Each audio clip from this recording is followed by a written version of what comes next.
Lauren I can't Hayes had believe been you're working at defending the this. Meridian You're for 6 overreacting. months, It's not a big and she'd deal. Can we learned just the talk about rules this quickly. calmly? The restaurant was the kind of place where reservations were booked 3 months in advance, where the wine list read like a history of French vineyards, and where one mistake could cost you your job.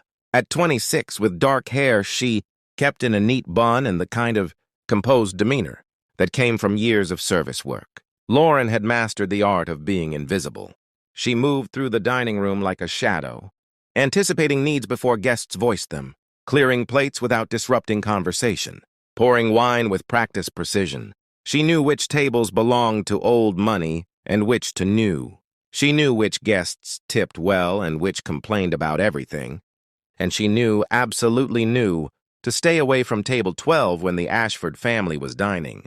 Marcus Ashford owned half the city's commercial real estate and had enough influence to make or break careers with a phone call. His wife, Vivian, sat on the boards of every important charity and cultural institution. And their daughter, Celeste, was known throughout the restaurant as someone who went through servers the way other people went through tissues. She's gotten 4 people fired this year. Lauren's co-worker, Jamie, had warned her during training. She finds something wrong with everything. The water's too cold, the bread's too warm. You're standing too close. You're not attentive enough. There's no winning with her. Then why does management keep seating her? Lauren had asked. Because her father pays for the privilege. He has a standing reservation every Friday night, drops about $5,000 on dinner, and the owners aren't about to turn that away just because his daughter is impossible to please. So Lauren had watched from a distance as other servers drew the short straw, as they approached table 12 with trepidation, as they inevitably made some imperceptible mistake that sent Celeste into a tirade and got them reassigned, or worse, dismissed. Celeste Ashford was beautiful in the way that money made possible, with platinum blonde hair that fell in perfect waves, flawless makeup, and designer clothes that probably cost more than Lauren made in 6 months. She was 32, unmarried by choice according to the gossip, and seemed to take genuine pleasure in making service workers miserable. The rule was simple: avoid Celeste Ashford at all costs. Lauren had managed to follow that rule successfully for 6 months, until the Friday evening when Victor, who usually handled table 12, called in sick 30 minutes before the dinner rush. The restaurant manager, Gerald, pulled Lauren aside with an apologetic expression. "I need you to take the Ashford table tonight." Lauren's stomach dropped. "Gerald, I've never served them before. Maybe someone more experienced." "Everyone more experienced has already had a run-in with Miss Ashford. You're new. Maybe she won't remember you're new. Just be professional, be attentive. And for God's sake, don't engage if she tries to pick a fight." So Lauren found herself approaching table 12 at 7:30 that evening, menus in hand and her heart pounding. The Ashford family was already seated. Marcus was on his phone, barely acknowledging her presence. Vivian was studying the wine list with the intensity of someone decoding ancient texts. And Celeste was looking at her nails, her expression one of practiced boredom. "Good evening," Lauren said, her voice steady despite her nerves. "My name is Lauren, and I'll be taking care of you tonight. Can I start you with some water, or would you prefer to begin with cocktails?" "Water," Marcus said without looking up from his phone. "Still or sparkling?" Lauren asked. "Still for me," Vivian said. "Celeste?" Celeste finally looked up, her blue eyes assessing Lauren with the kind of scrutiny usually reserved for art auctions. "Sparkling. With exactly 3 ice cubes." "Not 4, not 2, 3. "Of course," Lauren said evenly. She returned with the waters, counting the ice cubes twice before placing Celeste's glass in front of her. Celeste picked it up, examined it with theatrical precision, and set it down without comment. A small victory. Taking the order was an exercise in patience.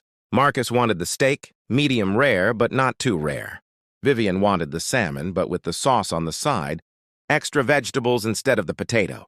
Celeste studied the menu for a full 5 minutes before announcing. She wanted the duck breast, but wanted to make several modifications that essentially turned it into a completely different dish. Lauren wrote it all down carefully, repeated the order back to ensure accuracy, and headed to the kitchen. The chef raised his eyebrows when she read off Celeste's requirements, but nodded. He'd cooked for her before. He knew the drill. The first course went smoothly. The second course went smoothly. Lauren was beginning to think maybe, just maybe, she'd survive the evening without incident. Then came the wine. Celeste had ordered a bottle of Chateau Margaux, one of the most expensive wines on the list. Lauren brought it to the table, presented it with the label facing Celeste, and began the opening ritual. Cut the foil. Remove the cork. Pour a small amount for tasting. Celeste swirled the wine, smelled it, took a sip. Her expression soured immediately. "This wine is corked," she announced loudly enough for nearby tables to hear. Lauren's heart sank. A corked wine was possible, but rare, especially with bottles this expensive that were stored so carefully. "I'm so sorry, Miss Ashford. Let me bring you a replacement immediately." "Wait," Celeste said, her voice sharp. "Let me smell the cork." Lauren handed her the cork. Celeste sniffed it dramatically, made a face, and set it down. "Definitely corked. This is unacceptable. My father is paying $500 for this bottle. And you bring me spoiled wine? What kind of establishment is this?" Other diners were looking now. Lauren felt her face flush, but she kept her composure. "Again, I sincerely apologize. Let me get you a new bottle right away." "I don't want a new bottle of this," Celeste said, her voice dripping with disdain. "I want something better, and I want it complimentary for the trouble." This was the game.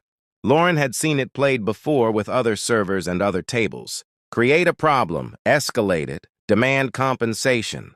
Some people did it for the power trip. Some did it because they could. "I'll speak with the manager," Lauren said calmly.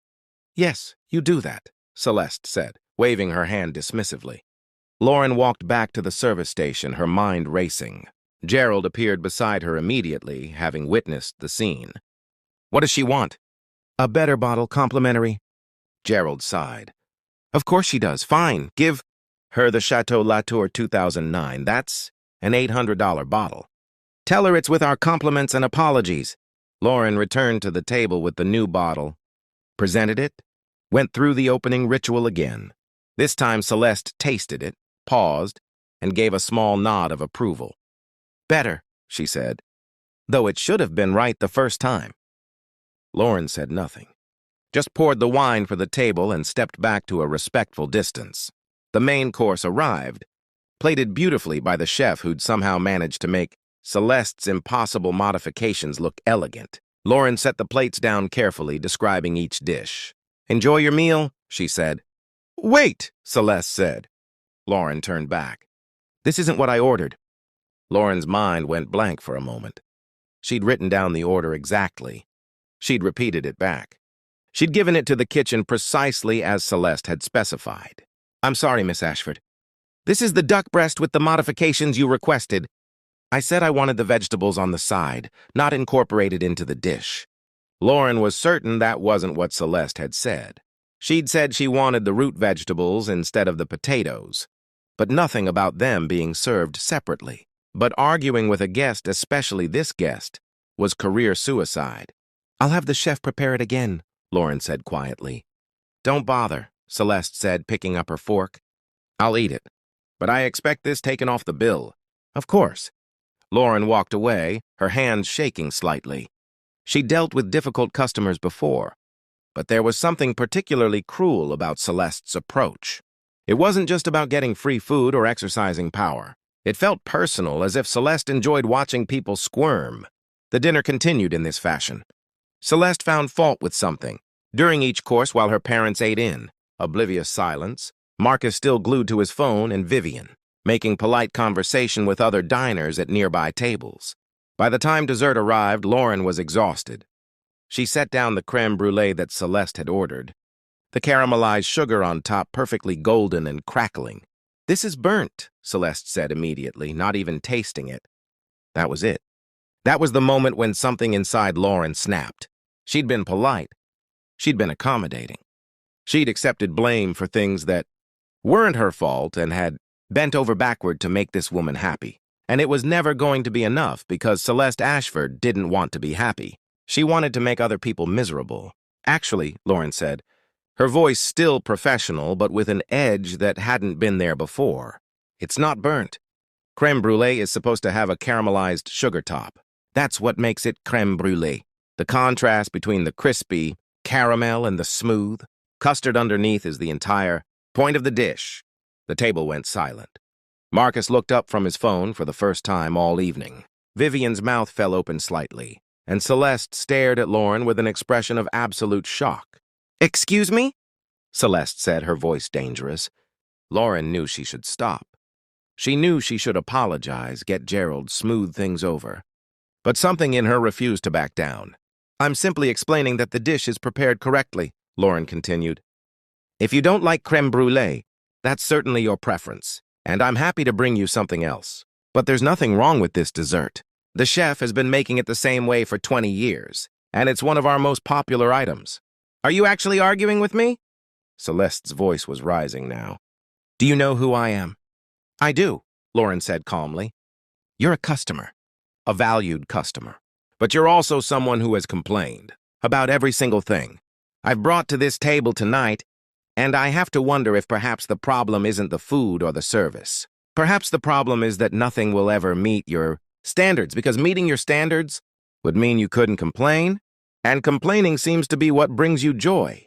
The words hung in the air. Lauren could see Gerald rushing over, his face pale. She could see other diners watching openly now, the drama too compelling to ignore, and she could see Celeste's face turning red with fury. "I want her fired," Celeste said, not to Lauren but to Gerald, who had appeared at the table looking like he might faint. "Immediately. This is the most disrespectful service I've ever experienced.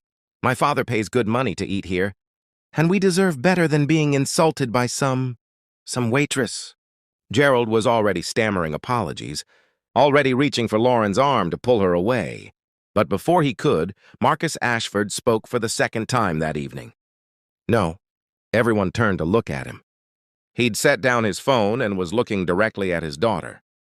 "No?" Celeste repeated, as if she couldn't believe she'd heard correctly.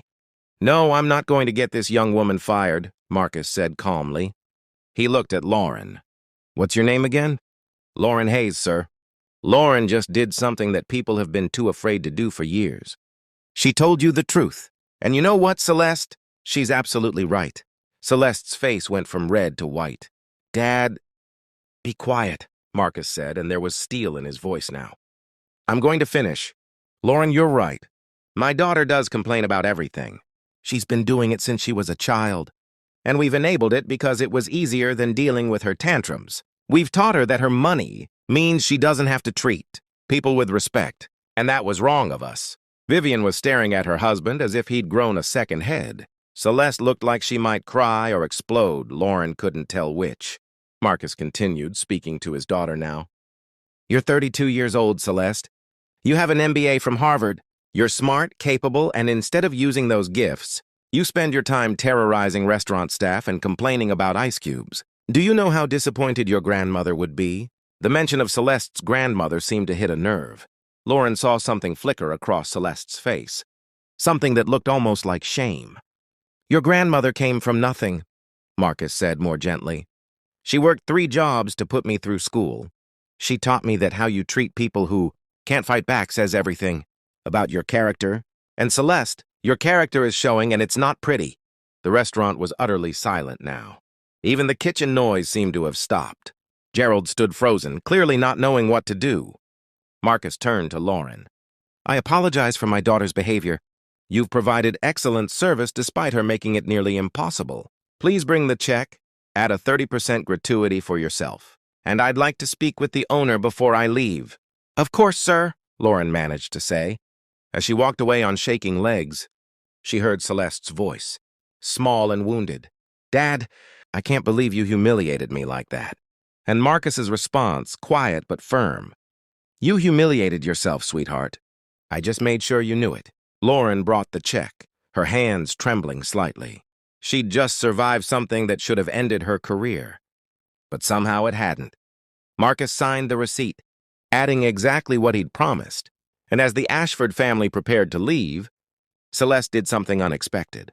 She stopped at Lauren's service station. Up close, without the armor of superiority, she looked younger, more vulnerable. Celeste started, then stopped. "My father was right. About all of it. I've been awful to you tonight." "Yes, you have," Lauren said, "because there seemed no point in pretending otherwise. I don't know why I do it. Celeste admitted. It's like I can't stop myself. I see someone who's working hard, doing their best, and something in me just wants to tear them down, to prove that I don't know, better, more important. But you're not, Lauren said quietly. You're just meaner. Celeste flinched, but she didn't argue. How do I stop? The question was so genuine, so lost, that Lauren felt her anger softening slightly. You just do. You make a choice. Every time you want to complain, every time you want to make someone feel small, you choose differently. It's not complicated. It's just hard. Celeste nodded slowly. I really am sorry. Tell that to the 4 people who got fired because of you this year. I will, Celeste said, and she seemed to mean it. I'll find them. I'll apologize. As the Ashford family left, Lauren sank into a chair, adrenaline draining from her body. Gerald appeared beside her, his expression complicated. I thought I was going to have to fire you, he said. I thought you were going to fire me too. But instead, Gerald handed her an envelope. Mr. Ashford spoke to the owner. He was so impressed by how you handled his daughter that he's made a significant investment in the restaurant, and he specifically requested that you be promoted to head server with a substantial raise. Lauren opened the envelope, her eyes widening at the figures written inside. There's also this, Gerald continued, handing her a business card. Apparently he's looking for someone to manage guest relations at his hotel properties, someone who knows how to handle difficult people with grace and honesty. He wants you to call him if you're interested. Lauren looked at the card, at the embossed letters spelling out Marcus Ashford's name and number. One more thing, Gerald said. The owner wants me to tell you that we've implemented a new policy. Any guest who is consistently abusive to staff will be politely asked not to return, regardless of how much money they spend. You standing up to Celeste Ashford made him realize we've been letting our staff be mistreated for too long. 3 months later, Lauren stood in the lobby of the Ashford Grand Hotel, dressed in a well-tailored suit that she'd bought with her new salary. She was now the director of guest experience, responsible for training staff across all of Marcus Ashford's hotel properties. Her job was to teach employees how to provide excellent service while maintaining their dignity, how to handle difficult guests with professionalism, and when to draw the line between accommodation and abuse. Celeste had reached out to her twice, once to apologize in person with more genuine emotion than Lauren had thought her capable of, and once to ask if they could have coffee. Lauren had agreed, curious to see if the change was real. Over coffee, Celeste had told her she'd started therapy, that she was confronting why she'd spent so many years trying to make other people feel as small as she felt inside, that she was working on being better, kinder, more conscious of her privilege and power. You broke every rule that night, Celeste had said, stirring her coffee. Servers aren't supposed to talk back to guests, especially not guests like me. I broke the rules because the rules were wrong, Lauren had replied. They taught people like you that you could treat people like me as less than human, and they taught people like me that we had to accept it. I'm glad you didn't accept it, Celeste had said softly. I'm glad you called me out. No one else ever had the courage to do it. Now, as Lauren walked through the hotel on her daily rounds, checking in with staff and guests, she thought about that night at the Meridian, about how close she'd come to just accepting the abuse, to following the rules, to staying silent. She'd been taught her whole life that service work meant swallowing your pride, that the customer was always right even when they were clearly wrong, that making waves meant losing your job. But sometimes the waves needed to be made. Sometimes the only way to change a broken system was to refuse to participate in it anymore. Celeste Ashford had been untouchable, protected by her wealth and her family's influence. She'd gone through life believing that money gave her the right to treat people however she wanted, until a waitress broke every rule and told her the truth. And in doing so, Lauren had changed more than just one spoiled rich woman's behavior.